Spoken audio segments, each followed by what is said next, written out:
और अब आपको दिखाते हैं वॉर जोन से सामने आने वाली इस वक्त की 10 बड़ी खबरें क्या हैं। खास बात यह कि तेज रफ्तार से हम आपको रूस यूक्रेन के जंगी मोर्चे और इजराइल हिजबुल्लाह में छिड़े बारूदी घमासान की ब्रेकिंग न्यूज देंगे। सबसे बड़ी खबर इस वक्त जो आ रही है इजराइल से, आईडीएफ की दक्षिणी लेबनान पर बारूदी बौछार देखने को मिली है। भीषण बमबारी के बाद घरों में आग लग गई है। लेबनान पर इजरायली हवाई हमले लगातार जारी हैं। ये पहली बड़ी खबर युद्ध के मैदान से। इसके बाद दूसरी बड़ी खबर जो युद्ध के मैदान से आ रही है वो ज़ैपोरिज्जिया से है। ज़ैपोरिज्जिया में रूसी सेना ने हमला किया है। फैगोट ATGM से किए गए ये हमले, यूक्रेन के कई बख्तरबंद वाहन को तबाह कर दिया गया इस बड़े हमले में जो फैगोट ATGM से किए गए। युद्ध के मैदान से आ रही तीसरी बड़ी खबर यह कि इजरायली डिफेंस फोर्स की लेबनान पर एयर स्ट्राइक जारी है। लेबनान ने भी जवाबी हमले की धमकी दी है। आईडीएफ हिजबुल्लाह के बीच भीषण जंग की तस्वीरें भी सामने आ रही हैं। लगातार लेबनान से भी जवाबी हमले की धमकी दी जा रही है, लेकिन इजरायली डिफेंस फोर्स के भी हमले लेबनान पर जारी हैं। इस वक्त की चौथी बड़ी खबर युद्ध के मैदान से ये कि रूस के बेलगोरोद पर यूक्रेन ने हमला किया है। एक दिन में किए गए 170 रॉकेट हमले। यूक्रेन ने बेलगोरोद पर ड्रोन भी बरसाए हैं। रूस ने नाकाम किए हैं यूक्रेन के ये रॉकेट हमले।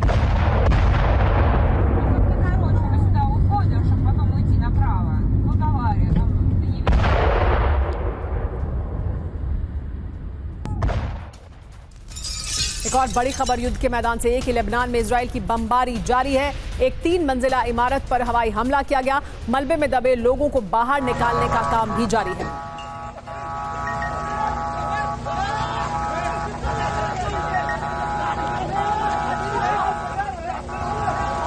देखिए किस तरह से लोगों को मलबे से बाहर निकालने का काम भी जारी है। एक 3 मंजिला इमारत पर हवाई हमला किया गया जिसकी वजह से यहाँ लोग इमारत में दब गए, इमारत के मलबे में दबे हैं, जिन्हें बाहर निकालने का काम भी जारी है। छठी बड़ी खबर युद्ध के मैदान से जो आ रही है वो चासिव-यार से है। चासिव-यार में रूस के MLRS अटैक देखने को मिल रहे हैं।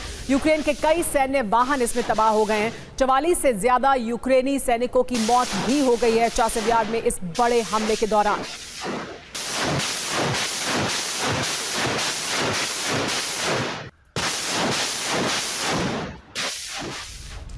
इजराइल में युद्ध का मैदान लगातार धधका हुआ है। इजराइल के हिमास व्हीकल पर हिजबुल्लाह ने हमला किया है। हिजबुल्लाह ने जारी किया है हमले का लाइव वीडियो भी। बमबारी में तबाह हुआ इजराइल का हिमास व्हीकल।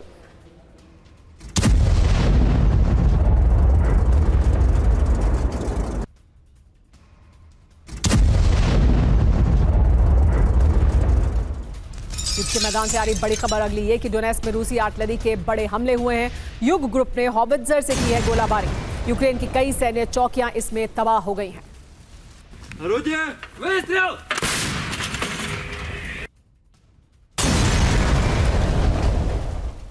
युद्ध के मैदान से आ रही एक और बड़ी खबर यह कि यूक्रेनी हमले में एक रूसी डिफेंस सिस्टम तबाह हो गया है। ड्रोन हमले में तबाह हुआ है रूस की बक air defence system.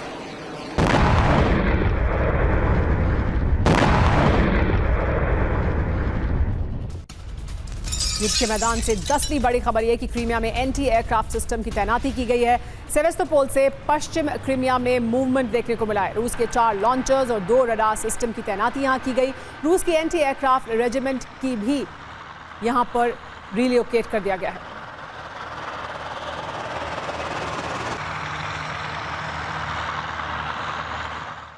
Zelensky, Biden, Putin, विश्व युद्ध की क्या डील हो गई है? आज सारी दुनिया की नजर रूस और यूक्रेन पर है, लेकिन अब इस जंगी घमासान में उत्तर कोरिया का भी नाम सामने आ रहा है। सवाल यह है कि क्या यूक्रेन में विस्फोटक तबाही मचाने वाली रूस की बारूदी बिसात के पीछे किम जोंग का हाथ है? दक्षिण कोरिया की ओर से तो यही दावा किया जा रहा है। और इस बड़े दावे से जुड़ी इस वक्त की बड़ी खबर यह कि रूस यूक्रेन युद्ध पर दक्षिण कोरिया ने दावा किया है। उत्तर कोरिया ने रूस भेजी है हथियारों की खेप। यूक्रेन जंग के लिए भेजे गए गोला बारूद। दक्षिण कोरिया में रक्षा मंत्री शिन वॉन्सेक ने यह दावा किया है।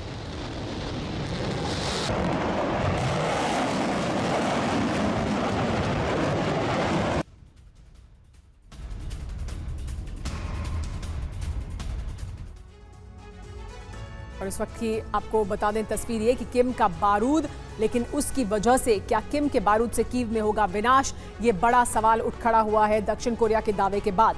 दरअसल रूस यूक्रेन जंग पर दक्षिण कोरिया ने एक बड़ा दावा किया है। शिन वॉन्सेक रक्षा मंत्री हैं दक्षिण कोरिया के, उन्होंने ये दावा किया है उत्तर कोरिया ने 4,80,000 गोले रूस भेजे हैं, यानी किम का बारूद है जो रूस पहुंच चुका है, जिसका यूक्रेन में इस्तेमाल होगा। 10,000 कंटेनर में भेजा गया है ये गोला बारूद। इतनी बड़ी तादाद में गोला बारूद रूस भेजा गया है यूक्रेन में इस्तेमाल करने के लिए। पुतिन के दौरे से पहले उत्तर कोरिया ने ये तोहफा दिया है रूस को, पुतिन को। जल्द उत्तर कोरिया जाने वाले हैं पुतिन, और उससे पहले ही ये बड़ी खेप बारूद की रूस पहुंच चुकी है। जरूरी बात क्या है इसमें जाननी, वो आइए आपको बता देते हैं। उत्तर कोरिया रूस को पहले भेज चुका है हथियार, यानी पहले भी रूस को यहां से हथियार की मदद मिल रही थी। लंबी जंग की वजह से रूस के पास हथियारों की कमी है और ये लगातार कहा जा रहा है कि उत्तर कोरिया उसकी मदद कर रहा है, हथियार पहुंचा रहा है। लंबी जंग की वजह से रूस को जगह जगह हथियारों की जरूरत पड़ रही है और किम उसका एक बड़ा सहयोगी है। पुतिन का दौरा होने वाला है उत्तर कोरिया का, और उससे पहले दक्षिण कोरिया की तरफ से बड़ा बयान दिया गया है कि उत्तर कोरिया मदद पहुंचा रहा है, गोला बारूद पहुंचा दिया गया है। कोरियाई प्रायद्वीप में तनाव इतना लेकिन बढ़ चुका है कि कभी भी साउथ कोरिया और नॉर्थ कोरिया में युद्ध छिड़ सकता है, क्योंकि पिछले कुछ वक्त से दोनों देशों के बीच हाइब्रिड वॉर चल रही है जो अब बारूदी जंग में बदल सकती है। आखिर इस बार किम ने ऐसा क्या कर दिया है, देखिए।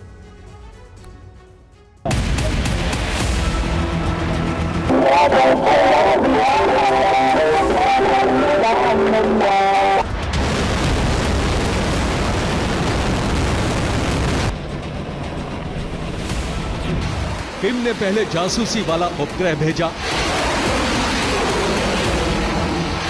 फिर साउथ कोरिया को धमकाने के लिए मीडियम रेंज मिसाइल के ताबड़तोड़ टेस्ट कर डाले। मिसाइलें जापान सागर में गिरी, जिससे जापान सहम गया।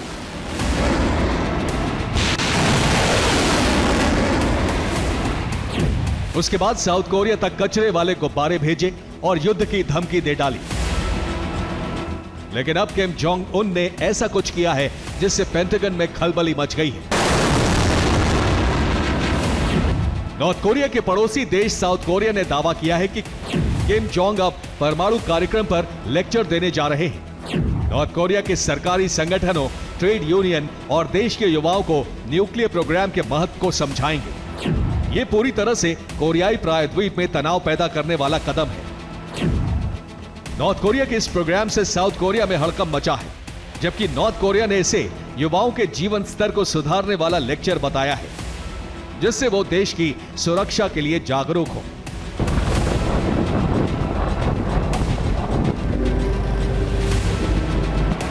इस बीच साउथ कोरिया और अमेरिका के बीच फ्रीडम शील्ड वॉर एक्सरसाइज शुरू होने से किम का पारा चढ़ गया है। माना जा रहा है किम का न्यूक्लियर लेक्चर वॉर एक्सरसाइज पर प्रतिक्रिया के रूप में किया जा रहा है, जिससे अमेरिका और साउथ कोरिया हद में रहे।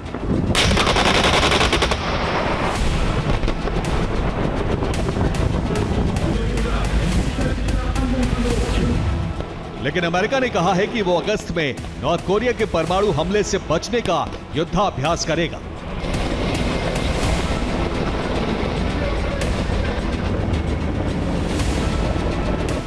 नॉर्थ कोरिया ने जल्द ही परमाणु टेस्ट की धमकी दे डाली है। हालात अब बेहद संजीदा हो गए हैं, जबकि पहले से ही कचरा और लाउड स्पीकर युद्ध से सरहद पर तनाव बढ़ा हुआ है।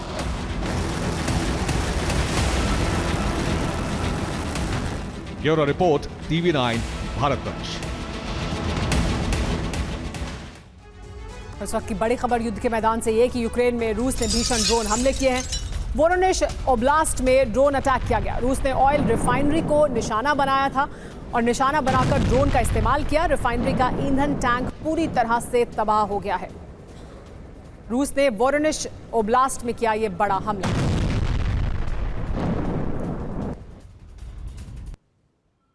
और अगली बड़ी खबर यह कि पुतिन के एटमी प्लान की जानकारी सामने आ गई है। G7 बैठक के बीच पुतिन का नया एटमी प्लान भी सामने आ चुका है। रूस ने न्यूक्लियर वेपन ड्रिल का विस्तार कर दिया है। उत्तरी लेनिनग्राद में एटमी हथियारों से युद्धाभ्यास किया जा रहा है। एटमी ड्रिल में डमी हमलों की प्रैक्टिस की गई है। सैनिकों को दी गई है परमाणु हथियारों के इस्तेमाल की ट्रेनिंग। नेटो देशों से जुड़ी है रूस के लेनिनग्राद की सीमा और यहां पर परमाणु हथियारों के इस्तेमाल की एटमी ड्रिल की जा रही है। सैनिकों को इन हथियारों को इस्तेमाल करने का अभ्यास कराया जा रहा है। G7 बैठक के दौरान ये बड़ी पहल की जा रही है पुतिन द्वारा, रूस द्वारा। क्या ये रूस की परमाणु ललकार है? ऐसा क्यों कहा जा रहा है? दरअसल रूस ने क्या किया है, आइए आपको बता देते हैं। न्यूक्लियर वेपन ड्रिल का विस्तार कर दिया है। उत्तरी लेनिनग्राद में न्यूक्लियर ड्रिल हो रही है। नेटो देशों की सीमा से सटा हुआ है ये इलाका रूस का, लेनिनग्राद। इस ड्रिल में डमी हमलों की प्रैक्टिस की गई है। परमाणु हथियारों के इस्तेमाल की दरअसल ट्रेनिंग दी जा रही है, उसका युद्धाभ्यास किया जा रहा है। इस्कंदर मिसाइल सिस्टम का यहां इस्तेमाल किया गया है। लेकिन ये समय क्यों अहम है, ये भी जान लीजिए। इटली में G7 देशों का शिखर सम्मेलन चल रहा है। G7 में यूक्रेन अमेरिका में बड़ी डील हो सकती है। रूस यूक्रेन युद्ध एक बड़ा मुद्दा है चर्चा का G7 की इस अहम बैठक के दौरान। ऐसे में यूक्रेन के एक एक हमले का बदला और क्रीमिया में एक एक धमाके का हिसाब चुकता करने वाला एक्शन लगता है शुरू हो गया है। बैलिस्टिक मिसाइलों से रूस की सेना ने क्रिविरीह में हमला किया, जिसमें 9 लोगों की मौत हो गई। यूक्रेन के एयरबेस पर हमले का सिलसिला भी लगातार जारी है।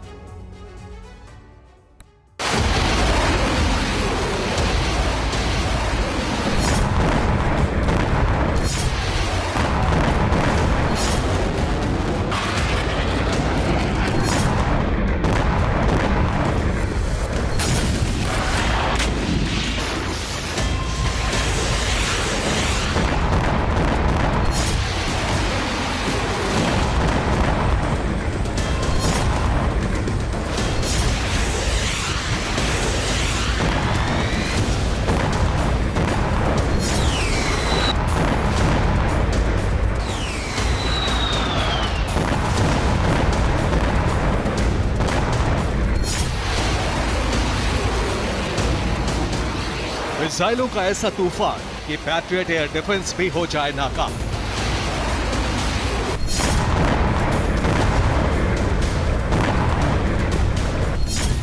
ऐसी रफ्तार, ऐसी घातक मिसाइलें। और सीधे आपको लिए चलते हैं इटली, जहां G7 समिट चल रहा है। प्रधानमंत्री नरेंद्र मोदी की खास मुलाकात हुई है फ्रांस के राष्ट्रपति इमैनुअल मैक्रों के साथ। तो देखिए किस गर्मजोशी से मुलाकात हुई दोनों के बीच। G7 समिट में भारत को खास न्योता दिया गया था। प्रधानमंत्री नरेंद्र मोदी G7 समिट में शिरकत करने के लिए पहुंचे हैं और ऐसे में ये मुलाकात बहुत अहमियत रखती है। फ्रांस और भारत के बीच ये मुलाकात, जिसमें इमैनुअल मैक्रों और प्रधानमंत्री नरेंद्र मोदी के बीच ये द्विपक्षीय मुलाकात हुई। फ्रांस के राष्ट्रपति इमैनुअल मैक्रों और प्रधानमंत्री के बीच जो मुलाकात हुई है उसमें बहुत गर्मजोशी से एक दूसरे के साथ मिलते हुए दिखाई दिए।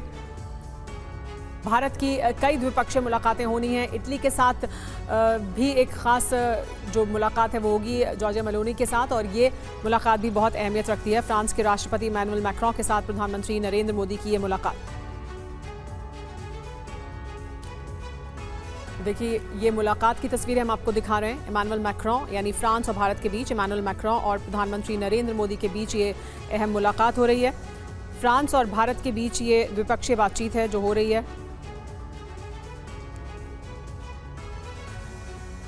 प्रधानमंत्री नरेंद्र मोदी G7 समिट जो 13 से 15 तारीख तक चलनी है उसमें शिरकत करने के लिए पहुंचे थे और ऐसे में अब उनकी ये मुलाकात।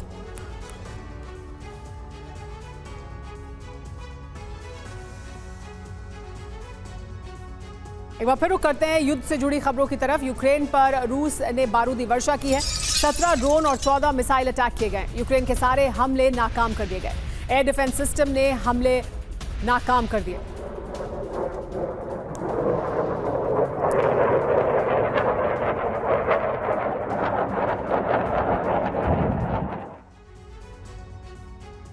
एक और बड़ी खबर युद्ध के मैदान से ये कि खेरसॉन में रूस ने विध्वंसक हमला किया है। यूक्रेनी सैन्य ठिकानों को निशाना बनाया गया है। रूसी हमले में सेल्फ प्रोपेल्ड गन को तबाह कर दिया गया।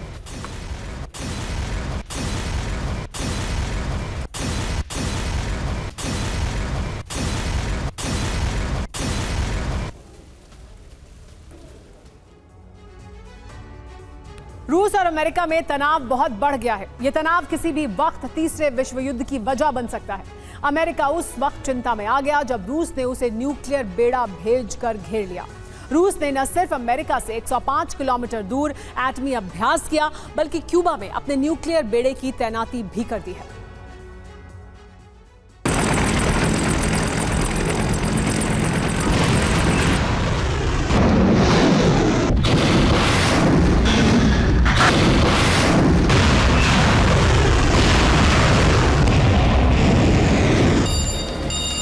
10 और 11 जून को वॉशिंगटन में हड़कंप मचा था।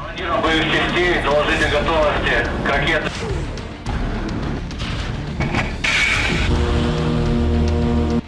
48 घंटे तक सुपर पावर अमेरिका की सांसें फूली हुई थी। Тревога. Вот группа была готовность номер 1.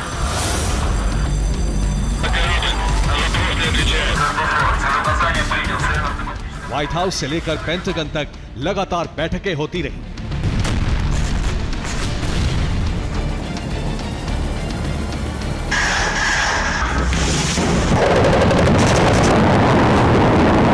अमेरिका की इस परेशानी की वजह थी अमेरिका के पास रूसी नौसेना का परमाणु युद्धाभ्यास।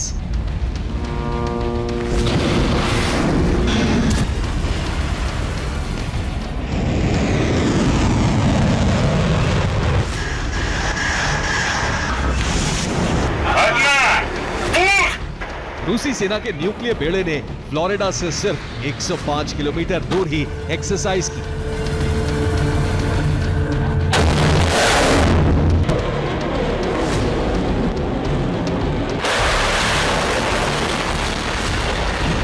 रूसी बेड़े में Yasen M class submarine Kazan और फ्रिगेट एडमिरल गोर्शकोव शामिल थे।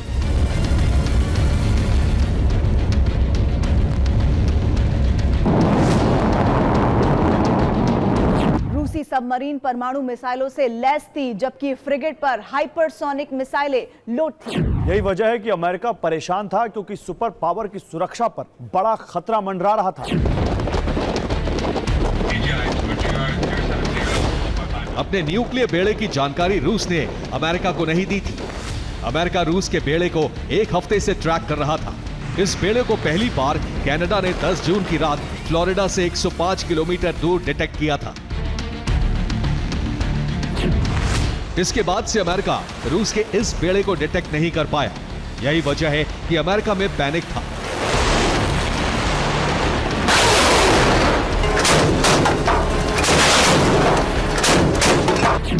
जून 2024 इसी तारीख को रूस का न्यूक्लियर बेड़ा क्यूबा की राजधानी हवाना के पोर्ट पहुंचा और तब जाकर अमेरिका के जान में जान आई।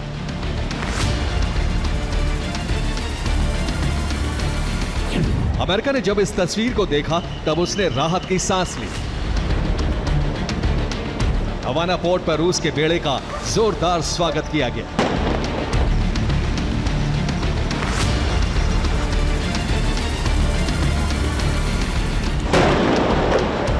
क्यूबा ने इस बेड़े को 21 तोपों की सलामी दी और इसी के साथ पुतिन ने अपने न्यूक्लियर बेड़े को अमेरिका के बेहद पास हवाना में तैनात कर दिया।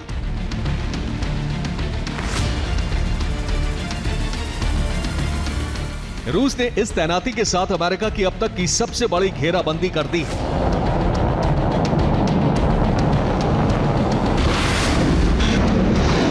यानी अमेरिका पर हमले का खतरा तब तक मंडराता रहेगा जब तक रूस की परमाणु पनडुब्बी हवाना में तैनात रहेगी। लेकिन 10 और 11 जून को जब अमेरिका को रूसी बेड़े की जानकारी नहीं मिली तो अमेरिका में किस तरह हड़कंप मच गया था, सबसे पहले इसे जानना जरूरी है। 12 часов 10 минут. Правильно, штурманом заняли точку старта. Есть.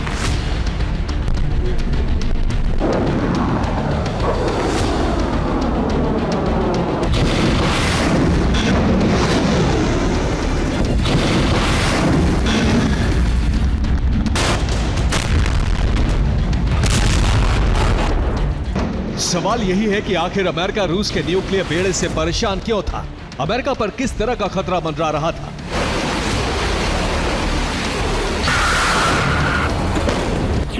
दरअसल कजान सबमरीन परमाणु मिसाइलों से लैस है। रूसी ब्रिगेड एडमिरल गोर्शकोव पर जिरकॉन हाइपरसोनिक मिसाइलें लोड थी।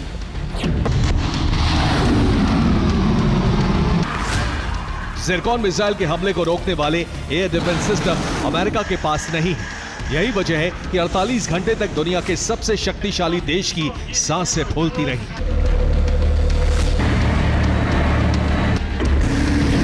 फिलहाल अमेरिका पर यह खतरा तो टल गया, लेकिन क्यूबा में रूस की तैनाती से अमेरिका और रूस में तनाव बहुत बढ़ गया है। पुतिन ने कहा है कि अमेरिका का इलाज उसी के तौर तरीके से किया जा रहा है।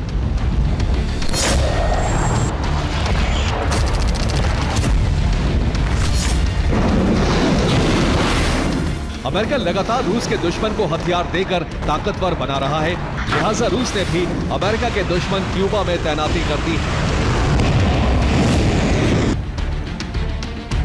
अमेरिका के खिलाफ रूस की इस तैनाती के बाद रूस की मीडिया में अमेरिका पर परमाणु हमले को लेकर चर्चा होनी शुरू हो गई है। रूस में एक तरफ अमेरिका पर परमाणु हमले की मांग जोर पकड़ रही है, तो दूसरी तरफ रूस अमेरिका को युद्ध का दोषी बताकर हमले का अवसर तलाश रहा है।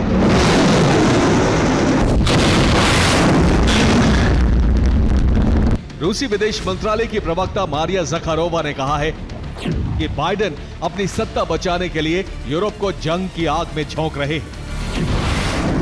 अमेरिका और यूरोप को कमजोर करने के लिए रूस ने इनकी अर्थव्यवस्था पर चोट करना शुरू कर दिया है। रूस ने डॉलर और यूरो में व्यापार नहीं करने का फैसला ले लिया है। रूस ने अपनी रणनीति और आर्थिक नीति बदल दी है। इसके बाद कोल्ड वॉर से भी ज्यादा बड़ा खतरा तैयार हो चुका है।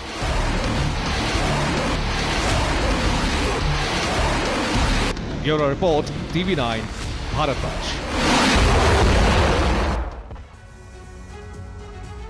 इस वक्त की बड़ी खबर यह कि यूक्रेन पर रूस ने विध्वंसक प्रहार किया है। रूस ने ग्रैंड MLRS से किया है यह बड़ा हमला। हमले में यूक्रेन के 30 जवानों की मौत हो गई है।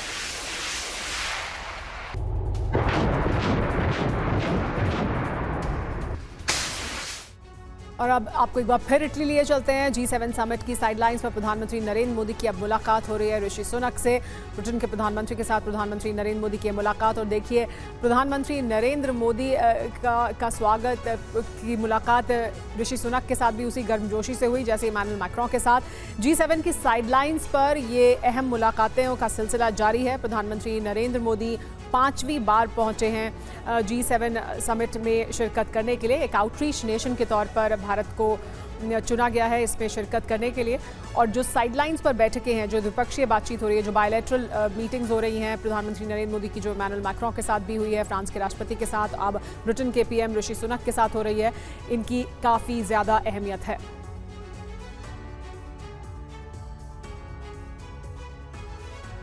लेकिन अब एक बार फिर बात युद्ध के मैदान की। क्रीमिया को लेकर ज़ेलेंस्की इस कदर जुनूनी है कि वो चाहे यूक्रेन के कई इलाके हार जाएंगे, लेकिन हर कीमत पर क्रीमिया उन्हें चाहिए। इसीलिए क्रीमिया पर लगातार हमले किए जा रहे हैं। लेकिन कुछ दिन पहले क्रीमिया पर इतना जबरदस्त हमला किया जिससे सेवेस्तोपोल से लेकर नोवोरिस्क तक दहल गया।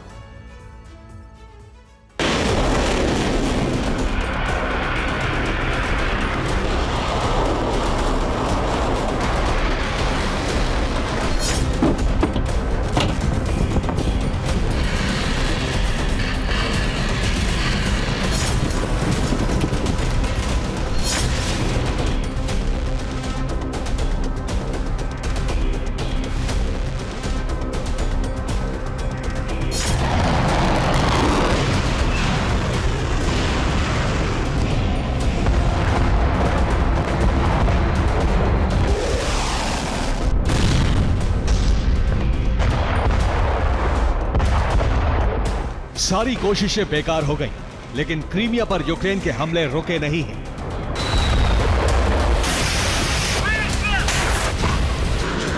क्रीमिया में तबाही का ज़लज़ला आया हुआ है। हर रोज यूक्रेन क्रीमिया को तबाह करने के लिए एक कदम आगे बढ़ जाता है।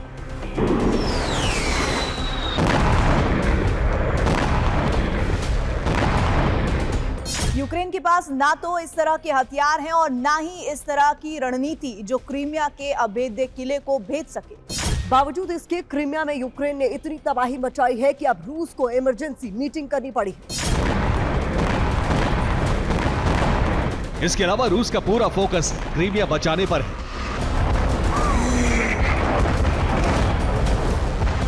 यहां तक कि रूस ने अभी यूक्रेन में ऑपरेशन वेस्ट भी रोक दिया है। इसके लिए सबसे पहला टास्क क्रीमिया को बचाना है, क्योंकि अगर एक बार क्रीमिया हाथ से गया तो ब्लैक सी में रूस की बादशाहत खत्म हो सकती है।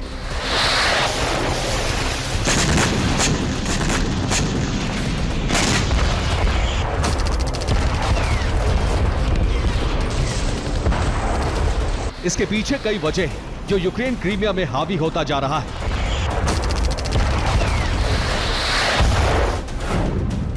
सबसे बड़ी वजह है बोइंग ग्लोबल हॉक टोही विमान से क्रीमिया की जासूसी। दूसरी वजह है टोही विमान का अवैक सिस्टम से लैस होना। तीसरी वजह है अटैक एमएस सिस्टम से क्रीमिया में भारी तबाही।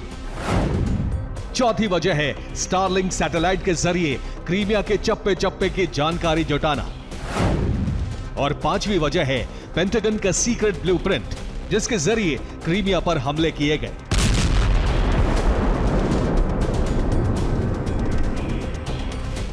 तमाम वजहों में सबसे कारगर रहा बोइंग ब्लैक हॉक के जरिए जासूसी करना। इससे रूस के हथियारों की सटीक लोकेशन यूक्रेन को मिलती रही। एक बार टोही विमान ने रास्ता साफ होने का सिग्नल दे दिया, फिर ATACMS सिस्टम से मिसाइल तबाही मचाने निकल पड़ती। और यही वजह रही कि यूक्रेन ने सेवेस्तोपोल से लेकर नोवोरोसिस्क तक तबाही मचाई, वहां खड़े वॉरशिप को तबाह कर दिया।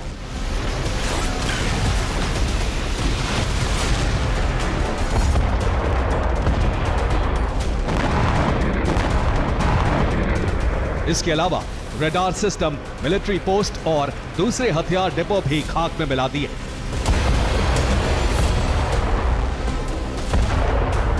इसके अलावा पेंटागन ने भी एक ऐसा ब्लूप्रिंट तैयार किया जिससे क्रीमिया में तबाही की गारंटी थी।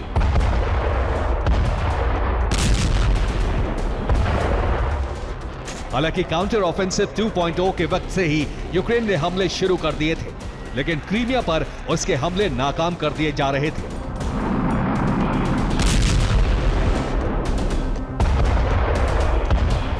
ऐसे वक्त में पेंटागन ने जो प्लान बनाया उसने रूस को पीछे ढकेल दिया।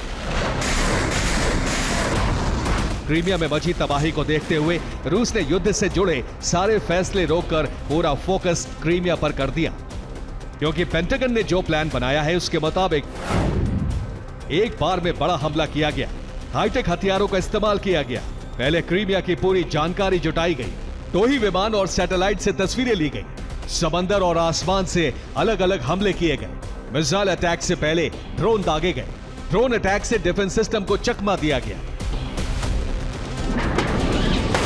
यानी रूस का डिफेंस सिस्टम S-300 ड्रोन को मारने में लगा रहा। इस बीच अटैक एमएस सिस्टम से ताबड़तोड़ मिसाइलें दागी गई।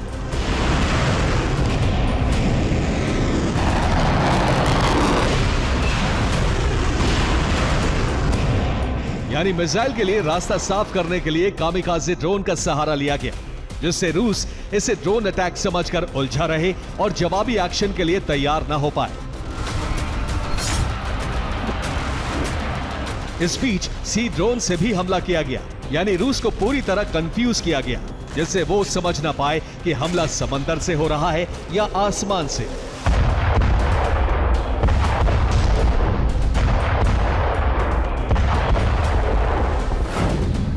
इतना ही नहीं, इसके अलावा पेंटागन के ब्लूप्रिंट में ब्लैक सी में पड़ने वाले रूस के नेवल बेस टारगेट पर थे। अगर क्रीमिया पर हमला फेल भी हो जाता तो दूसरे नेवल बेस को निशाना बनाया जाता, क्योंकि अमेरिका ने सैटेलाइट और टोही विमान के जरिए यह जानकारी जुटा ली थी कि रूस ने अपने वॉरशिप और कॉम्बैट बोट सेवेस्तोपोल से नोवोरोसिस्क पर शिफ्ट कर दिए हैं।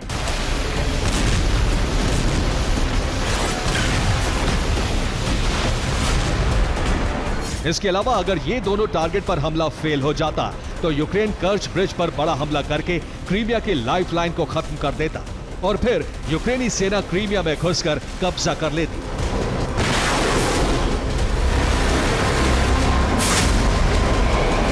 हालांकि अभी यूक्रेन ने क्रीमिया में सिर्फ तबाही मचाई है। हो सकता है आने वाले वक्त में वो कर्च ब्रिज पर हमला करके क्रीमिया पर कब्जे का ख्वाब पूरा कर ले।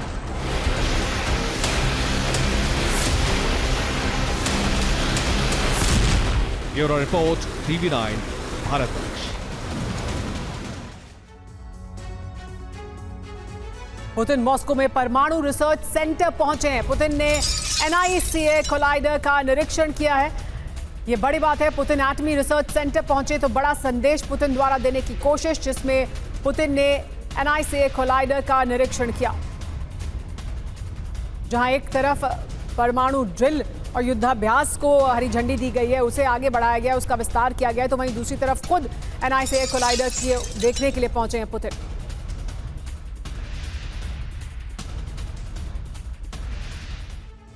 रूस यूक्रेन युद्ध का प्रारूप बदल गया है। ये जंग अब मानव रहित होती जा रही है। रूसी सेना ने नए ड्रोन से तबाही का मिशन शुरू कर दिया है। इसके बाद यूक्रेन के हथियार डिपो भस्म हो रहे हैं। यूक्रेन को बचाने के लिए नेटो देशों ने भी यूक्रेन को नए और घातक हथियारों की खेप भेज दी है। इसी के बाद से भयानक युद्ध शुरू हो गया है।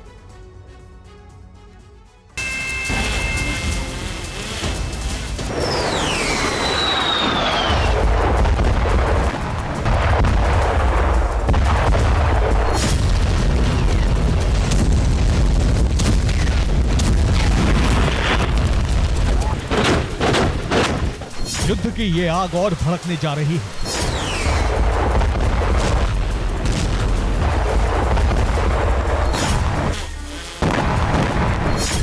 विनाश का क्षेत्रफल और भी बड़ा होने जा रहा है।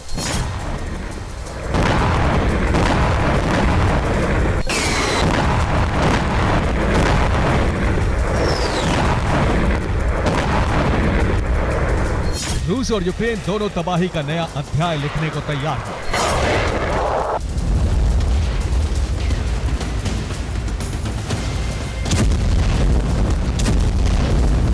युद्ध में नए हथियारों की एंट्री हो रही है। यही वो नए हथियार हैं जिनकी वजह से विनाश का आकार बहुत बड़ा हो जाएगा।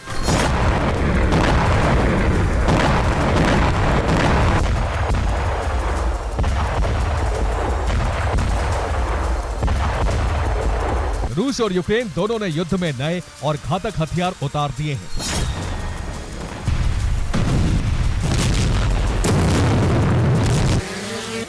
रूसी सेना ने अब पिजन ड्रोन से हमले शुरू कर दिए हैं। पिजन ड्रोन यूक्रेनी ठिकानों के लिए काल बन गया है।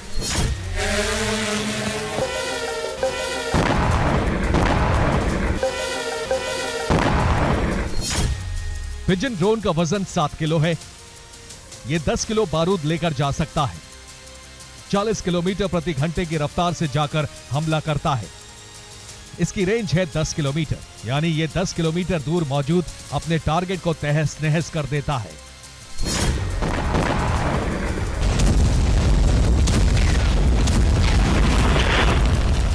रूस ने नए हथियार से हमले शुरू किए तो नेटो ने भी यूक्रेन के बारूद को रिचार्ज करना शुरू कर दिया। नेटो देश न सिर्फ यूक्रेन को सुरक्षा के लिए एयर डिफेंस सिस्टम दे रहे हैं, बल्कि रूस की धरती को दहलाने के लिए मिसाइलें और रॉकेट की खेप सप्लाई कर रहे हैं।